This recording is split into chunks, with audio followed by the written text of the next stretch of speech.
सौरभ भाई, क्या हाल है? भाई ठीक हाल है बिल्कुल। तो एक बात बताओ, आप खुद या आप अपने बच्चों को फ्यूचर में क्या, या तो आप बनना चाहोगे या अपने बच्चों को बनाना चाहोगे? डॉक्टर, इंजीनियर या फिर पायलट। अच्छा, डॉक्टर, इंजीनियर या पायलट। क्या किसान बनना पसंद नहीं करोगे? भाई नहीं। क्यों, क्या वजह है कि आप खुद या किसान बनना नहीं चाहते या बच्चों को बनाना नहीं चाहते? भाई अगर हम फसल या फिर खेती करते हैं तो वो सही तरीके से या तो उग नहीं पाती, और उग भी जाती है तो सही भावों में बिक नहीं पाती, मार्केट में सही पैसे नहीं मिल पाते। अच्छा, क्योंकि सही पैसे नहीं मिल पाते, बिक नहीं पाते, इस वजह से वो खेती कर ही नहीं सकते। क्योंकि अगर मार्केट में बिकेगी नहीं तो फिर वो खेती बेकार हो जाएगी, करना वेस्ट हो जाएगा। अच्छा, तो क्या आपको ये नहीं लगता कि nothing is impossible in this world if you have believe on you? मतलब अगर आपको अपने ऊपर भरोसा है तो इस संसार का ऐसा कोई भी काम नहीं है जो नामुमकिन हो। भाई ऐसा हो भी सकता है, नहीं भी, ऐसा भरोसा तो लेकिन इसका जो इस्तेमाल लोग बिजनेस में ज़्यादा करते हैं, लेकिन कोई भी ये नहीं सोचता कि इसका इस्तेमाल खेती में भी कर सकते हैं।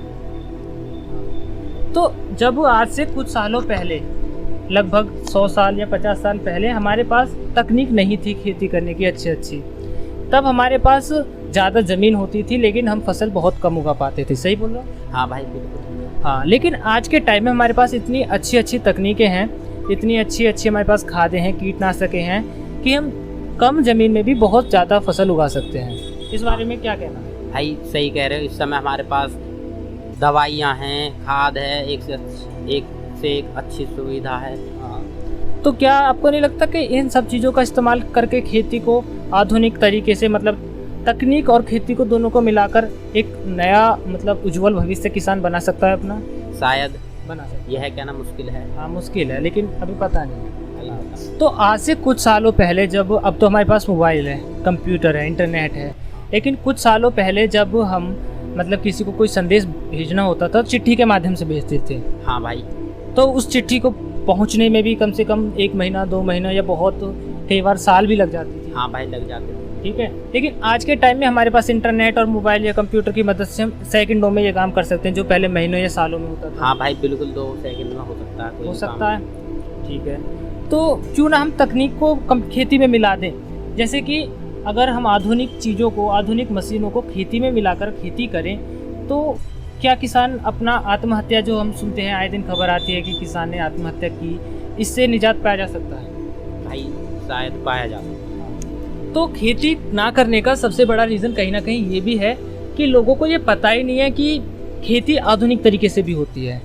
क्योंकि पहले हम चिट्ठी भेजते थे, अब मोबाइल से SMS भेजते हैं, लेकिन खेती में हमने कोई डेवलपमेंट किया ही नहीं है। हाँ भाई, क्योंकि जैसे हम 50 साल पहले खेती करते थे, उसी तरीके से हम आज भी खेती करते आ रहे हैं। हाँ भाई, उसी तरीके से। कुछ लोग हैं जो आधुनिक तरीके से खेती कर रहे हैं, लेकिन ज़्यादातर लोग नहीं कर रहे हैं। हाँ भाई, जिन्हें नॉलेज है वो कर रहे हैं।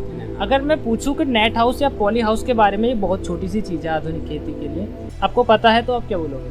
भाई मैं यूँ ही कहूँगा कि अभी ज़्यादा लोगों को जानकारी भी नहीं है इस चीज़ के बारे में, तो कुछ लोग यूज करते हैं, कुछ नहीं करते। लेकिन आप लोगों को मैं बता दूं कि नेट हाउस या पॉली हाउस एक बहुत ही आधुनिक टेक्नोलॉजी का एक छोटा सा भाग है, जिसमें हम अपनी फसल को पूरी तरीके से सेव कर सकते हैं। जैसे अभी कुछ दिनों पहले हमारे यहाँ पर टिड्डियों का हमला हुआ था फसलों पे, जिसमें बहुत नुकसान हुआ था किसानों को। तो अगर आधुनिक खेती के माध्यम से हम नेट हाउस या पॉली हाउस का इस्तेमाल करेंगे तो हमारी फसल काफ़ी हद तक नष्ट होने से बच सकती है।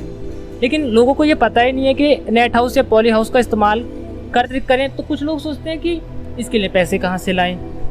हाँ भाई बिल्कुल सही है ना? तो लेकिन लोगों को ये नहीं पता कि सरकार इसके लिए हमें 50% सब्सिडी भी देती है, और कुछ अधिक जो, मतलब कुछ अलग वर्ग के लोग हैं, उनको 80% तक, मतलब जितना खर्च आएगा उसमें से 80% सरकार दे देती है। तो अगर हम इस सब चीज़ का इस्तेमाल करते हुए आधुनिक खेती को बढ़ावा दें, तो क्या आपको नहीं लगता कि इंडिया में खेती का एक उज्जवल भविष्य बन सकता है? भाई बिल्कुल बन सकता है। तो फिर आप जैसे जो यंगेस्ट लोग हैं, या अपने बच्चों को खेती करने के लिए उत्प्रेरित भी करेंगे? हाँ भाई बिल्कुल करेंगे।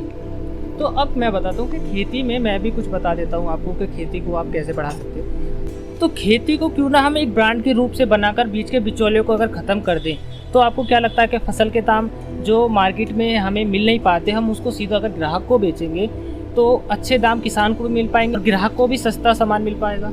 हाँ भाई, क्योंकि बीच के बिचौलिए अपना कमीशन जो लगाते हैं वो ख़त्म हो जाएगा। हाँ भाई, अच्छे दाम प्राप्त हो पाएंगे किसानों को। हाँ, और जो किसान है और जो ग्राहक है, दोनों के बीच कोई नहीं रहेगा, तो सीधा एक दूसरे से वो अपना लेन देन कर पाएंगे। हाँ भाई, तो इसके लिए अगर मैं आपको बोलूँ कि आप अपनी खेती को एक ब्रांड बनाकर एक छोटा सा ब्रांड बनाई शुरुआत में, जैसे एक छोटा सा आपने कोई उत्पादन शुरू करा अपने खेत में और फिर आपने उसको एक नाम दे दिया कि ये नाम है। जैसे हम कोई बिज़नेस स्टार्ट करते हैं तो उसको एक नाम देते हैं, उसी तरीके से हमने खेती को भी एक नाम दे दिया और उसमें हमने खेती ऐसी करी जो 12 महीने होती हो।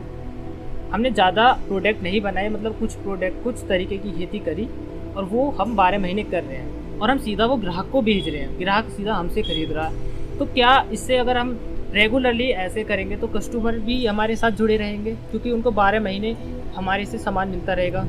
हाँ भाई बिल्कुल जुड़े रहे, है ना। तो आप लोगों से भी मैं यही बोलना चाहूँगा कि आप अगर किसान हैं या आपके आसपास कोई किसान है तो आप उसको ये वीडियो जरूर दिखाएं और आधुनिक तरीके से खेती कैसे हो सकती है, अगर आपको इसके बारे में पूरा अच्छे से जानना है तो हमारी वीडियो में कमेंट करें। तब तक के लिए जय हिंद, मैं मिलता हूँ आपसे नेक्स्ट।